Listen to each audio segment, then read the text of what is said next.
प्रदेश में हाल ही में खेजड़ी बचाओ आंदोलन के बाद राज्य सरकार ने इसकी कटाई पर रोक लगा दी है। सरकार जल्दी ही खेजड़ी के संरक्षण के लिए कानून ला सकती है। खेजड़ी का पेड़ राजस्थान में क्या कुछ विशेष महत्व रखता है और क्यों लोग इसके संरक्षण को लेकर इतने संवेदनशील है, इस पर विस्तार से बातचीत करने के लिए हमारे साथ जुड़ गए हैं पर्यावरणविद श्याम सुंदर जानी जी। आइए उनसे बात करते हैं। श्याम सुंदर जी, सबसे पहले डीडी न्यूज राजस्थान के इस प्राइम टाइम न्यूज बुलेटिन में आपका स्वागत है। जी धन्यवाद।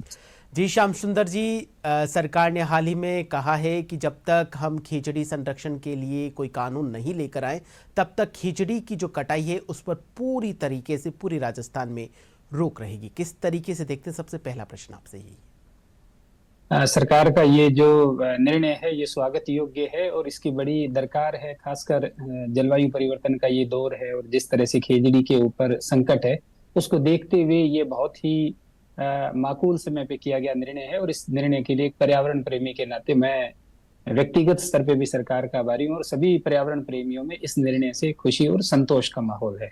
जी, खेजड़ी संरक्षण को लेकर, खेजड़ी को जैसा कि राजस्थान का कल्प वृक्ष कहा जाता है, तो आपसे जानना चाहेंगे खेजड़ी की क्या कुछ उपयोगिता है?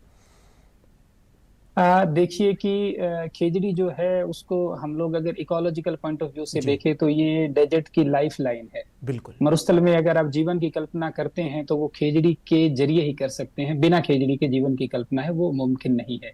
इसका कारण ये है कि यहाँ के हम जितने भी देशज वनस्पति हैं, भले ही उनकी बात करें, चाहे मनुष्य और मनुष्य के अलावा जितने भी तरह के जीव जंतु हैं उनकी बात करें, उन सबको खेजड़ी है वो एक तरह से आधार अवलंबन प्रदान करती है।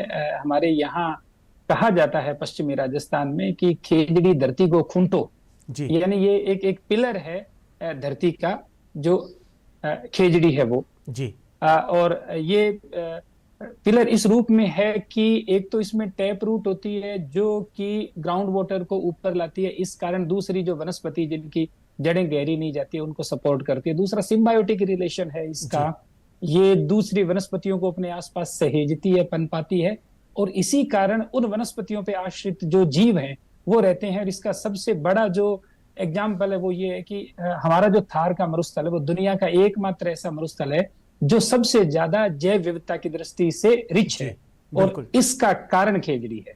जी जी बिल्कुल। इसके बाद सबसे बड़ी बात है कि राजस्थान की संस्कृति का प्रतीक भी खेजड़ी है। हमारी जो धार्मिक मान्यताएं हैं, हमारी जो राजस्थान का जो गौरवशाली इतिहास रहा है उसमें भी खेजड़ी की बहुत ही महत्वपूर्ण भूमिका रही है। जी श्याम सुंदर जी।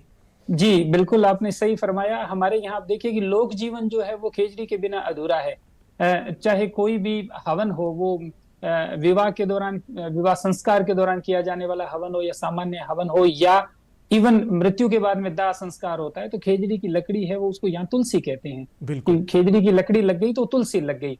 दूसरा, महिलाएं जब कलश यात्रा निकालती है तो खेजड़ी की हरी टहनी है उसमें डालती है, तो वो मान्यता ये है कि जैसे ही आप पानी में डुबोते हैं टहनी को तो वो जो जल है वो गंगा जल समान पवित्र और शुद्ध हो जाता है। बैसाख के महीने में खेजड़ी को पूजन करती महिलाओं ने असंख्य गीतों की रचना जो है वो सदियों से की है। तो खेजड़ी है वो कुल मिलाकर के और सांस्कृतिक और धार्मिक ताने बाने में ये बंधा हुआ है, बुना हुआ है। और इसका कारण ये है कि इसकी जो इकोलॉजिकल सर्विसेज हैं वो बड़ी अद्भुत हैं।